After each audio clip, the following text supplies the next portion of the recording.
You're listening to the 49 Carats Podcast, a 49ers Goldmine production with Stephanie Sanchez.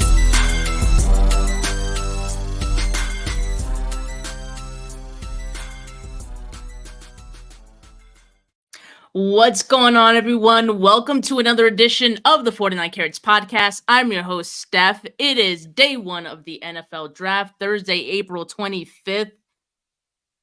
And the 49ers just made a pick at pick 31 of the first round that I don't think any of us could have seen coming in true 49ers fashion.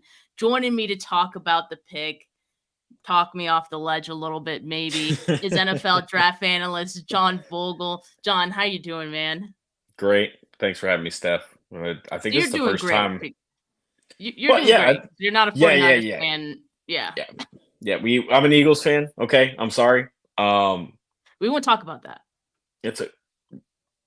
Quinyon was just great to sit at 22. So I'm happy. I was happy to see 6 quarterbacks come off the board really fast. Shout out to my podcast host, co-host Mark Jarvis, who wouldn't let me mock 6 quarterbacks in the first round because it wasn't going to happen. Well, that was a fun in our little group text today. We're talking as soon as the 6th one comes off, Bo Nix, which I also talked about last week. I said, Bo Nix at 12 to the Broncos makes a ton of sense. So, we're excited over here, man. Yeah, this was kind of a chalky draft, but there was a curveball in it early. The Michael Penix pick by the Atlanta Falcons really started quite the weird trend of quarterbacks going. So that's what kind of spurred the 6 quarterbacks going in the first round. And so then we saw defensive talent slide in this draft. In fact, the first defensive player to go was Laiatu Latu to the Colts at pick 15. And no corners went off the board till way later. So I think going into it, when I saw that, I was like, yo, this is great for the 49ers because they're going to get some talent to fall to them, some defensive talent. Then there's a few pass rushers that go right before them. Darius Robinson, who the 49ers had been linked to quite a bit to this point, had a 30 visit with them as well, went before and to the Cardinals, actually, which we'll talk about here in a bit, but also a couple of corners. And corner, I think, is something that was kind of hitting a sweet spot around the 49ers pick, and there was a corner available for them. Now, Nate Wiggins, who also had a 30 visit with the 49ers, went right before to the Ravens. So I wonder if that changed anything for them, but Cooper DeJean was there for him, as well as Kool-Aid McKinstry.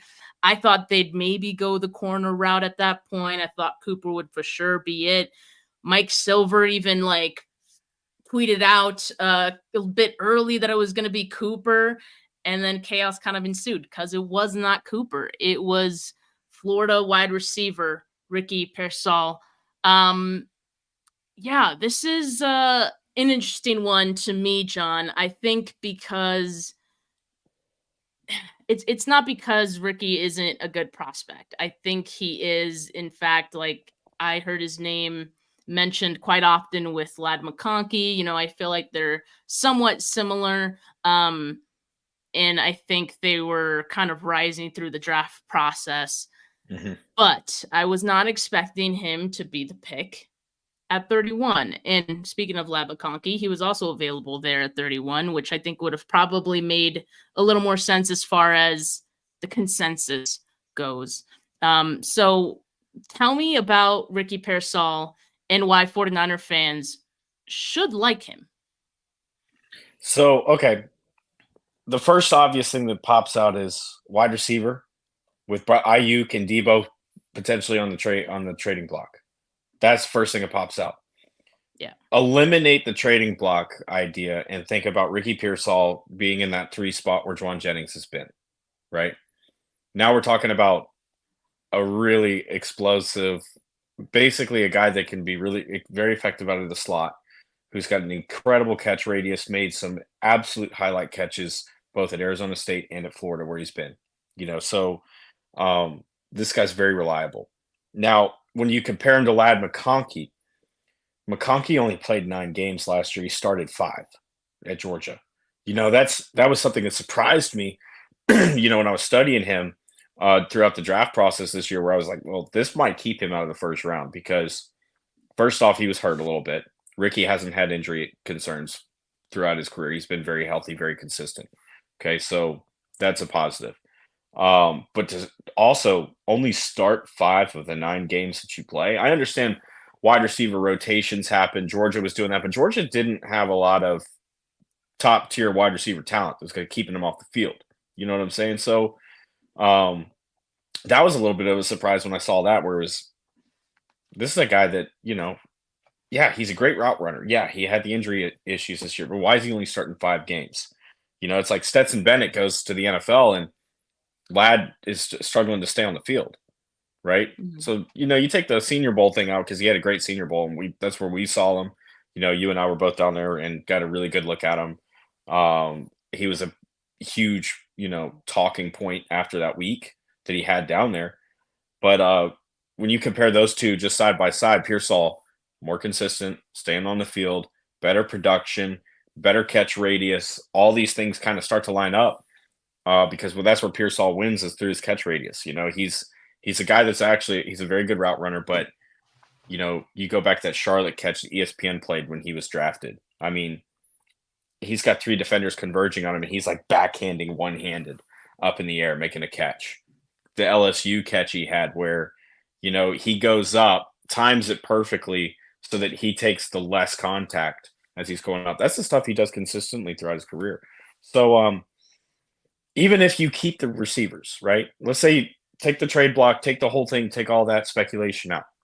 You keep the receivers. This is a very consistent slot guy that's going to be very productive. He's going to open up more opportunities so that you give more positional flexibility with where you can line up Kittle, with where you can rotate people around, Christian McCaffrey, all those guys that are on that team next year. He just helps open up the offense and gives you another weapon for Brock Purdy to sit there and just make good decisions with the football. Now, I just saw that Chris, who is watching with us today, shout out Chris, he said Pearsall was Aiyuk's teammate at Arizona State in 2019. So Yep. 49ers probably were able to get some intel on Pearsall as far as that time that Aiyuk was his teammate, as well as from ASU's head coach. So there is some connections there. And going back to these acrobatic catches, I mean, if you just look up Ricky Pearsall on Google Images, you will quickly see just some of these crazy catches. And these might be the 2 you were just talking about. That's the same catch, I believe. That's Charlotte. That's against Charlotte. Backhanded. He's got 3 defenders converging on him when he makes it. Yeah, against Utah, right? Yeah, like he's a guy that he's got. If I was stupid, I'd think that he was wearing stickum on his gloves. You know what I'm saying? Like that's kind of how he plays. He's got very good hands, and I think he ran a 4.43, if I'm not mistaken. So there's speed, So those are all 4.41, even better, right? So like this guy's got speed too. 4.41 is a very respectable number. It's the average wide receiver runs a 4.50. And so a lot of guys that you see get drafted don't run a 4.50. So I think that's awesome. I think that Pearsall was one of the more underrated guys coming into the class, and it's really easy to overlook him with Xavier Legette, who goes at 32 to Carolina, with Xavier Worthy running the 4.21. He's got better hands than Worthy. He's a more consistent route runner than most of those guys. And, when you compare him to Ladd, he's much more consistent, staying on the field, staying healthy. Okay. I mean, I'm stepping away from the ledge a little bit, so I think we are getting somewhere. But John, you also mentioned, him being a slot receiver. Is that primarily where you see him lining up in the NFL, or can he do some damage from the outside as well? No, he's not. He could be an outside guy. He's a 2. Okay, so this is one of the things I talked about with the Sirius radio guys, Jim Miller, Pat Kerwin, that do a great job on moving the chains every week. And it's one of the few shows that I take a lot of information from They're very good with what they do. Because when you get to a certain point in media, you kind of start to realize that there's a few shows that really give you good information, and you start to pick up on those shows and being consistent with what they're giving you. And Moving the Chains is one of the best shows that you can listen to get that mindset and understand, how NFL teams operate, how front office is looking.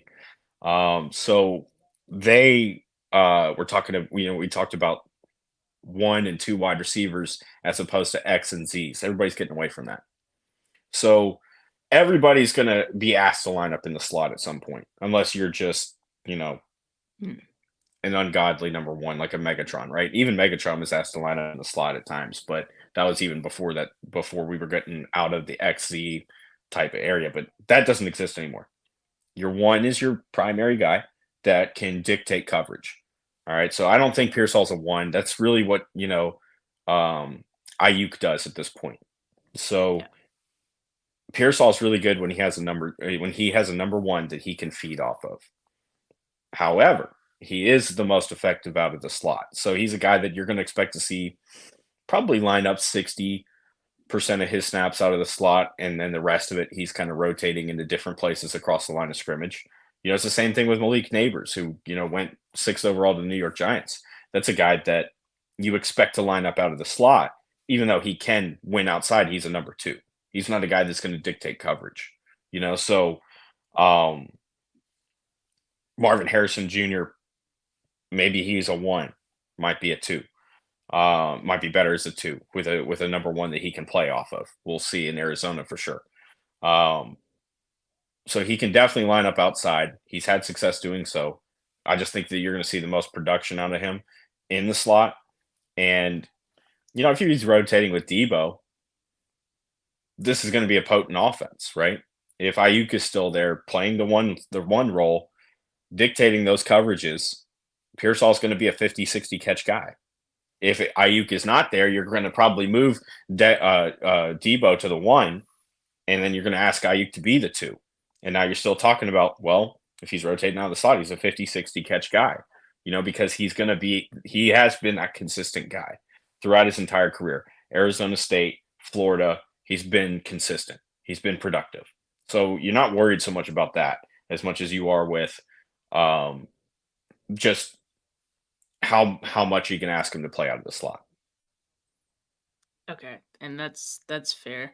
Okay, here's what Dane Brugler's draft guide from The Athletic said on Ricky Pearsall. It says, quote, overall, Pearsall wasn't a home run hitter on tape, but he is a reliable receiving option with the route quickness and ball skills to quickly become a favorite target for an NFL quarterback. He has a skill set and toughness to work inside or outside and return punts at the next level, end quote.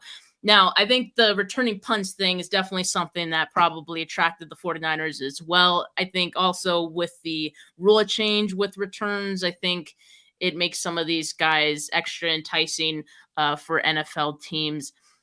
Now, again, I don't think Pearsall as a prospect bothers me at all. I think I know he's a good player. I know he had good production, all these things. What I can't seem to wrap my head around, though, is just him going at 31. I think that's the thing that me and a lot of 49er fans are also hung up on with this.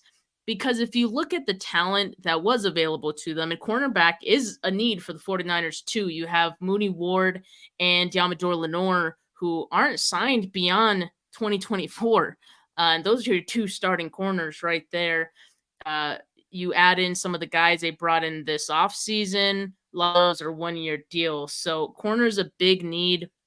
Cooper DeJean, as we mentioned, was there. Nate Wiggins had gone just before. Kool-Aid was there. Now, when you compare Ricky Pearsall and him as a prospect to these other guys of other positions, you have Johnny Newton as well, defensive tackle, who, crazy. He's still available there as well. A.D. Mitchell, who I know, had some concerns, medical and maybe some character concerns as well. When you look at all of it and you compare it to Pearsall, now how's that looking for you? Like, are you kind of seeing what we're seeing, that maybe it was a little early, or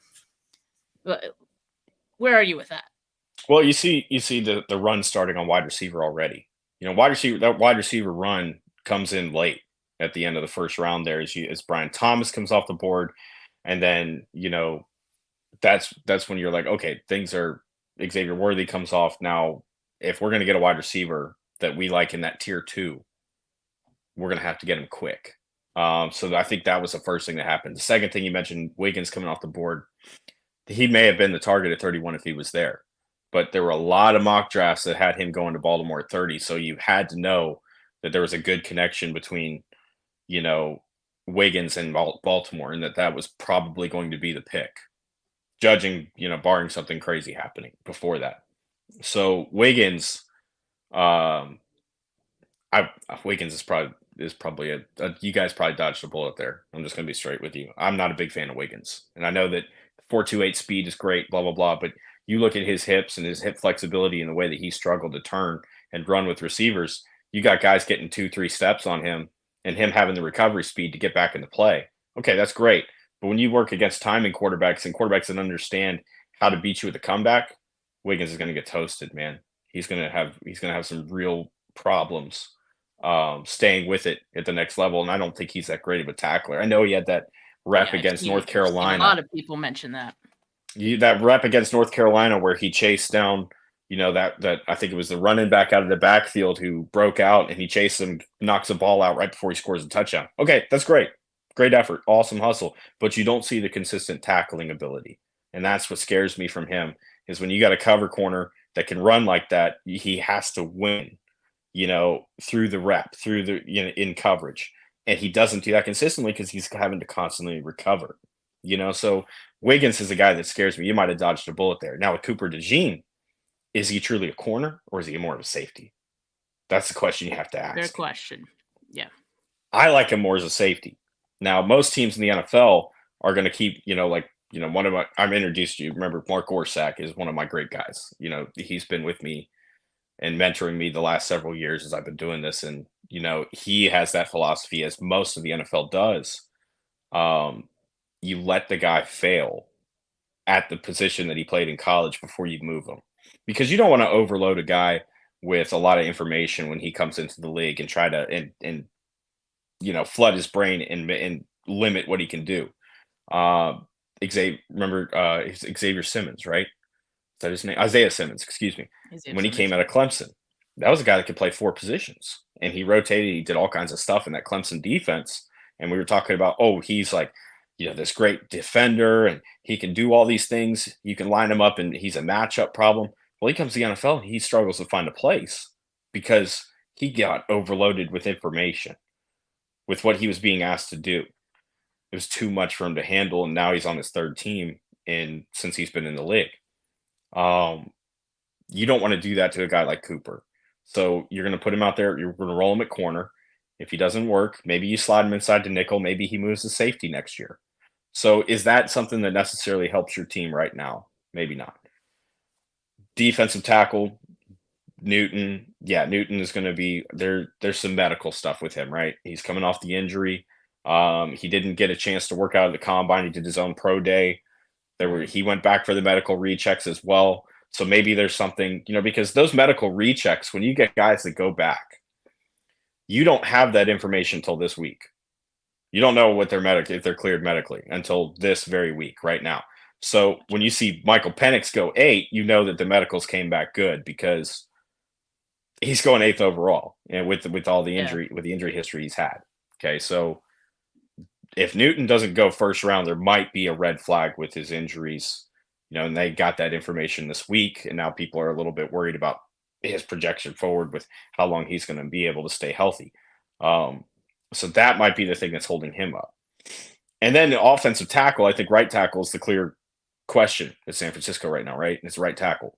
Yep. Jordan Morgan came off the board. Tyler Guyton comes off the board. Patrick Paul, maybe?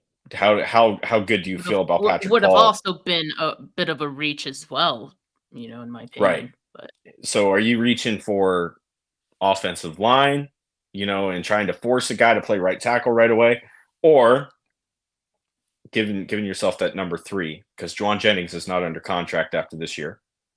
So right? Now you got a long-term option at 3. You got a guy that can play at 3 right away. Maybe it is a little bit of a reach, okay? But you're answering that question and not forcing a guy to play right away before he's ready to. And I think Pearsall will be ready, but that's beside the point. It might have honestly been a best option. You know what I'm saying? Because when you look at those guys, those questions are all there. When you look at the injuries and the concerns that maybe a team like the 49ers would have with that for some of the guys who were available, I could definitely see what you're saying, because I think the 49ers are trying to move away from that. Like Eric Armstead was starting to really have some nagging injuries. And so I think that's part of the reason. Deebo has kind of, he's dealt with his fair share of injuries as well. He gets banged up a bit because of how physical he is. But things like that. Like, I think they want to avoid guys who are always hurt. Javon Kinlaw was a guy who had knee issues before they even drafted him. And, maybe when you draft him, you hope, he's fine now, it's going to go away. But you see things like that can still linger. So sometimes it's best to not ignore those questions that you might have on a prospect just due to those injuries. And 49ers right now in 2024, looking at their final big window, for a Super Bowl. Beyond that, they're looking at building, their next foundation for this team around Brock Purdy. But I think they would want to do it with reliable players who, they don't have injury concerns about. So I do hear you on that. I guess maybe a trade down, a trade back wasn't available to them. I wonder if they did kind of call teams, because they were on the clock for quite some time. So it kind of makes me wonder if that was an option for them as well. And they would have probably preferred to maybe make that pick some picks back in the draft rather than a 31. But who's to say? I guess we'll know more in a bit. I think John Lynch is actually speaking with the media now, so I'll have some of those quotes up here in a bit. But I shared this graphic that ESPN shared earlier in the week, and it says hit rates in the first round by position. This is since 2001, so a pretty large sample size here. And you see wide receiver has the lowest in the first round, 27%. You look at another position the 49ers need and we're facing in front of them, cornerback, 38%, so not too much better. You look, the highest ones are offensive linemen, which we discussed. All the top guys were pretty much gone at that point. You mentioned Patrick Paul, sure, could have been an option. But all that to say, this worries me a little bit, just like wide receiver not being a sure thing, especially in the first round. I mean, the 49ers themselves have had a decent amount of receivers that haven't really panned out. Dante Pettis, is kind of the big one that we all kind of remember. But just really quickly, what's next, right? For the 49ers. I mean, at the top of the show, we kind of mentioned Brandon Aiyuk and how this Ricky Pearsall pick impacts him. Honestly, I didn't think it really impacted him. I think if anything, the writing has been on the wall with Deebo Samuel. And so I don't think this pick changes anything, because I was expecting the 49ers to go get a wide receiver regardless. But if you look at maybe the skill set or just the type of receivers they are, you called Pearsall a 2, right? Well, Deebo's a 2. So I think there's a conflict there. And so Mike Silver, shortly after the 49ers made the pick at 31, seemed to indicate that the 49ers are now more likely to trade Deebo Samuel than Brandon Aiyuk.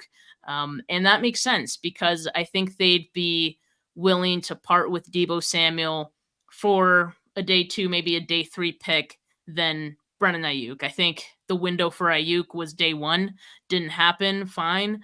Now Deebo Samuel, we're all looking at you. So we'll see what happens there. I think there's also a scenario in which they can keep Deebo this season, I mean, his cap hit is crazy this year. So I gotta imagine it would be tough for another team to want to make that move. But we'll just have to wait and see. Sounds like the 49ers going to keep us in suspense through this entire draft. But I wanted to take a look at some of the quotes from uh, from the presser with John Lynch and Kyle Shanahan. Apparently, Brandon Aiyuk texted John Lynch and Kyle Shanahan after the pick, and he said, "Fire pick, can't lie." So Brandon Aiyuk gives his approval of the Ricky Pearsall pick, and as we mentioned earlier, they were teammates for a season at ASU. So he does have familiarity with him as well. So that makes me feel better too. I want to go back yeah. to the hit rate thing real quick because it was an interesting thing that that ESPN, I think Adam Schefter had tweeted that earlier this week.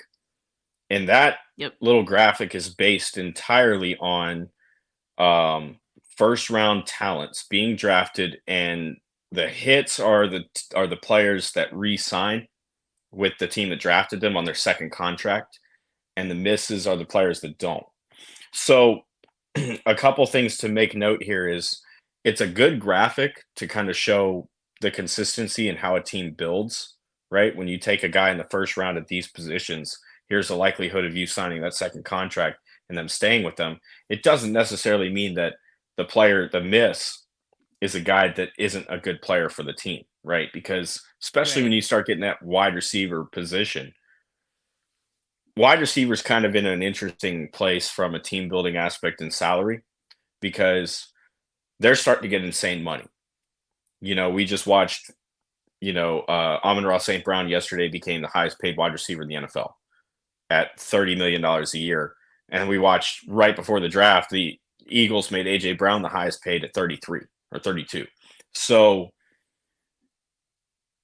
this position, first off, especially with the talent that's been coming into the league, maybe seeing a decrease in top players being paid here in the future because of the sheer number of receivers that you need to have on your team to be good now. And I mean, unless you're just Kansas City, you have Patrick Mahomes, but that's beside the point. You might see that these top salaries start dropping. People not less likely to sign wide receivers. And wide receiver is also a position that a lot of teams don't prioritize, especially when they can get a younger option. Anyways, so there might be some misses in there that are still really good players. They just didn't sign a second contract with a team.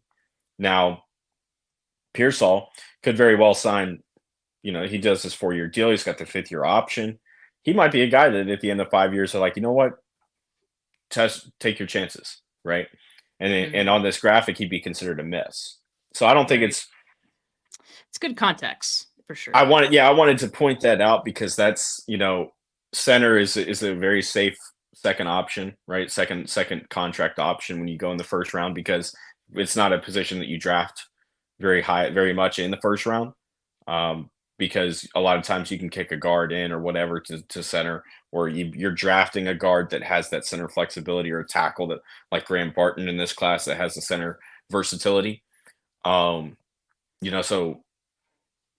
that's why that's up there at 92% because a lot of times if you're taking a center, he's a very, very good prospect. But wide receiver, it's a little bit different because it's of the skill position, the way that the position is looked at. And then also now with salaries going up like crazy, a lot of teams aren't as willing to spend that money on that position. So anyways, what do I make of the whole Aiyuk thing? Was that I'm sorry, I was totally distracted by this, but the question before that we were going into. Oh no, just the possibility of, Deebo getting traded in day 2. It sounds like, with John Lynch and Kyle Shanahan having their first round presser, it sounds like it's not likely based on some of the things they're saying, according to Nick Wagner, who's one of the beat writers there. I did want to share just a couple of things that John Lynch and Kyle Shanahan are saying about the pick. they praised how tough of a blocker he is. I mean, we know how big blocking is to this team. I mean, you have to be able to do that before you could even step on the field for this team. It's probably the reason that a lot of wide receivers for the 49ers end up in the doghouse, right? Because yes, you have all these skills. Yes, we know you can catch the ball, but can you block, right? So until Kyle Shanahan feels like you can do that at the level that's appropriate, you will not sniff the field. So it's good that they feel good about his blocking ability. Another thing that they mentioned, of course, as I mentioned a little bit ago, was his ability to return punts. So I definitely feel like that was a plus for the 49ers and part of the reason that they chose him. Kyle Shanahan also said, quote, "There's nothing he can't do. You can fit him in any role based on the other guys." Now, I don't know what he means about that based on the other guys, but, that would maybe. be, he's saying it like you couldn't make him, it's a very nice way of saying you couldn't make him your number one and not have anybody else around him and him still be good. If you have talent around him, like basically what I'm saying, he's a two. Based on the other guys around him, he's good. That's what it sounds like to me. Which I guess, okay, I'll take that. Another thing that Kyle Shanahan said, and this one's interesting because I got in this sense that Kyle sees himself in other slot receivers like Trent Taylor, the Wes Welker types. And so Kyle said in the presser, quote, "He reminds me of myself, except a lot faster, with much better hands and can jump." So he could do everything. He could do all the things better than Kyle Shanahan. Because I don't think Kyle was that great of a receiver, but I just think it's funny that it seems like he sees himself in these kind of guys. There's one. It's one thing that I always struggled with. When I'm watching a wide receiver at corner, because when I was growing up, I played a lot of wide receiver and corner, and wide receiver was a position that I liked, but corner I took great pride in, because I was smaller usually than the guy I was going up against, and so I had a certain way that I played corner. And so when I see a guy that plays corner the same way that I did, yes, I am drawn to him. I'm like, oh, I get it. I'm in his head. I can see what he's trying to do, And sometimes that's not a good thing because you can get caught up in, oh, this is this guy, he plays it just like me, so he must be right. Well, I was not playing it very well, obviously, because I did not continue my career beyond high school, right? So, like that's something, it's like a little pride thing that you have to kind of take into account where it's saying, hey, like maybe I didn't play it the right way. Maybe this isn't such a good thing that he plays it just like me. Right. Yep. So just a couple of interesting quotes to come from that presser with John Lynch and Kyle Shanahan. But before we get you out of here, John, just wanted to take a quick look at the NFC West because, the NFC West got a little bit better today. The Arizona Cardinals with 2 picks in the first round, and starting at pick number 4, as everyone thought they would do, Marvin Harrison Jr. And at pick 27, they got someone who the 49ers were linked to quite a bit, edge rusher Darius Robinson. So they get 2 weapons for each side of the ball. I mean, you can't be mad at that for them. Darius Robinson's a good pick. He's a guy that exploded on the scene this year, had a really good Senior Bowl. But when he came into the year, we weren't even really talking about him as a draft pick, because he was pretty much a defensive tackle. They kicked him outside at Mizzou, and all of a sudden you saw he had short burst quickness and he could rush the passer, and you were like, oh, shoot, this guy can play. Like, he's good. So, like he kind of ascended boards. He's got a great body type. Like, he's just built like an NFL player. So, surprised that he made it to 27, really. Like, he was a guy that could have gone a lot higher than that. I was surprised Detroit passed on him. He had Detroit written all over him. And then Marvin Harrison Jr. is obviously, he was the flavor, right, of this draft. Yeah. Not much needs to be said about Marvin Harrison. Right. He's there. Yeah. So another weapon for Kyler Murray. We'll see how that goes with the 49ers. Oof. And then you have the Seahawks, who picked at 16, and I didn't like this one at all for selfish reasons, right? Byron Murphy. So this is the part where I got a little pissed off that the defensive talent was sliding a bit, because then it meant, the Seahawks ended up with a guy like Byron. I mean, this is a hell of a pick at 16. I know he was a guy who people had quite high in overall player, not overall player on their board, but pretty high in the top 10 of that. So getting them at 16, I think, is great for them. Little worried about Brock Purdy and the interior of the 49ers offensive line, but hopefully the 49ers can replenish that a little bit through this draft.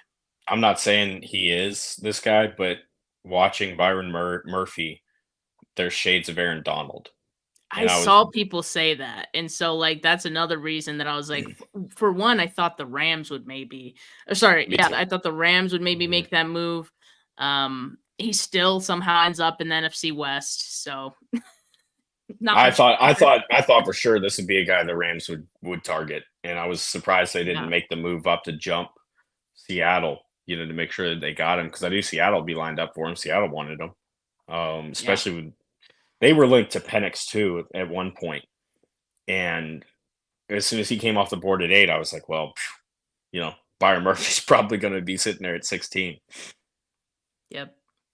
And finally, we have the LA Rams, who at pick 19, just a few picks after the Seahawks, went with Jared Verse. Now, as I understand, this is a guy who had been linked to the Rams, through the process. So this wasn't exactly a surprise to anyone. I think it was more surprising that they stayed at pick 19, because there were the reports, earlier in the day that they were trying to move up into the top 10, and people were saying for Brock Bowers. So instead, they get a guy, defensive end Jared Verse.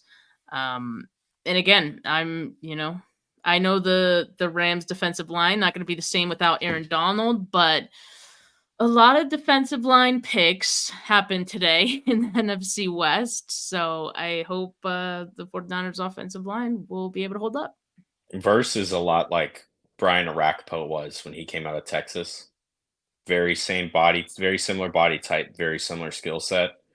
He's a guy that can be a force off the edge. And if you think about Arakpo and his career with Washington, he never really had somebody on the other side to give him help.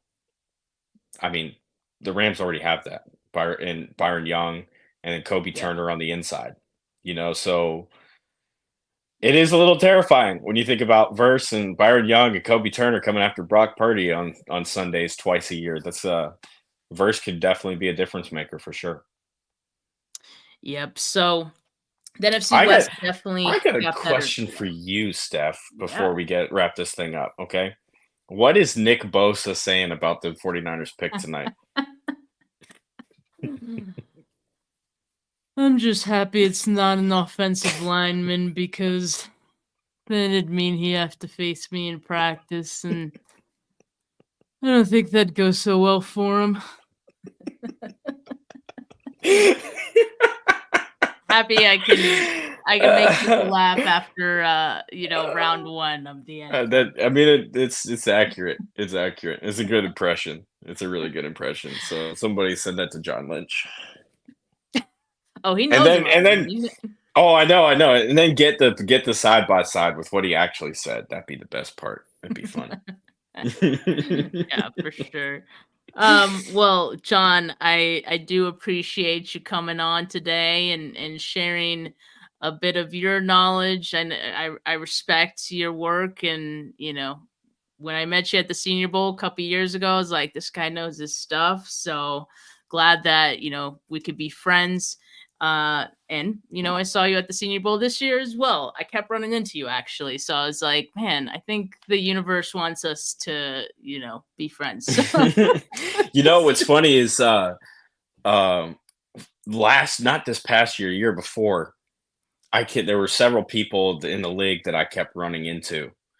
And one of them, I mentioned him earlier, was Mark Gorsak. And he's like, are you following me? I'm like, Gores, I swear, no, I'm not. He's like, man, it's like, you're like my hemorrhoid. Like, don't know when you're going to pop back up. And so now I use that as like a conversational piece. If I'm talking to somebody, it was Drake London who worked with the Titans this past year. I think he might still be there. I forget. Drake London was the quarterbacks coach and offensive passing game coordinator for the Titans. He was with the Falcons before that.